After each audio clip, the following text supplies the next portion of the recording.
Mark Cuban in the locker room that you walked into. There was a quote from you in Sports Illustrated back then that you said the locker room was nicer than your house. Remember, this is around the time that Mark Cuban put the 11-inch TVs in the walls and had the PlayStation 2s and the stereos. Do you have a Mark Cuban memory, and what was it like walking into that locker room that at the time felt like it was, state of the art, blowing away every other locker room? PlayStations, TVs, robes, like shower robes, dope. Like just anything you could possibly want at your fingertips, we had access. I mean, we had our own plane, right? Maverick sign on the tail. Each recliner chair had its own private TV that you could pull out. I mean, and looking at other teams and obviously other rookies I was friends with, I mean, nothing compared to what I had access to. Food, everything was just laid out first class. But also, what I said, coming into a situation as the fifth pick at the time with a team that wins 55 games every year, they go deep into the playoffs, and we're in this championship window at this point.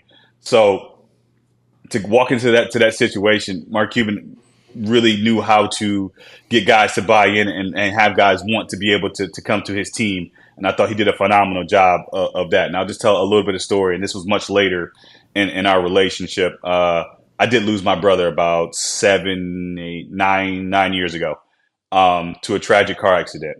It happened the night of a game, situation where it kind of lingered over 2 or 3 days. And I want to say that man sat in the waiting room with me the entire time, with my family, where we had to make very tough decisions at that point in time, and he was there with me that entire time. And I don't know what owner would really be able to relate to a player like that, where it's one of the worst nights possible you have to deal with.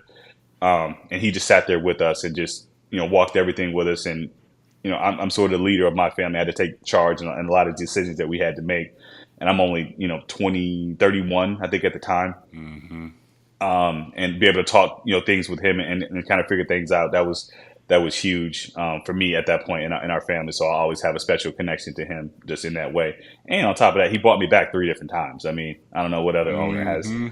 You know what I mean? Yeah, you did have that relationship where you just kept managing and getting back to Dallas, Dev. You know what I mean? Right. But shout out Cube. The Cube reeks of human being, of great human being.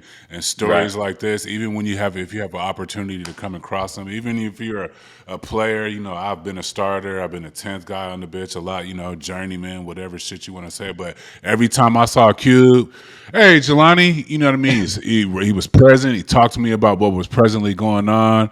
It wasn't like I was trying to get to his team or like, hey, man, sign me. When he sees you as you presently are. It's not really, don't have to be a basketball conversation. You can geek out about business, life, the day. He's just a good human being. And the more and more stories that you have from owners and guys that he didn't have to be nice to, the stories are just keep adding up about behind closed doors. This dude is like one of the greatest.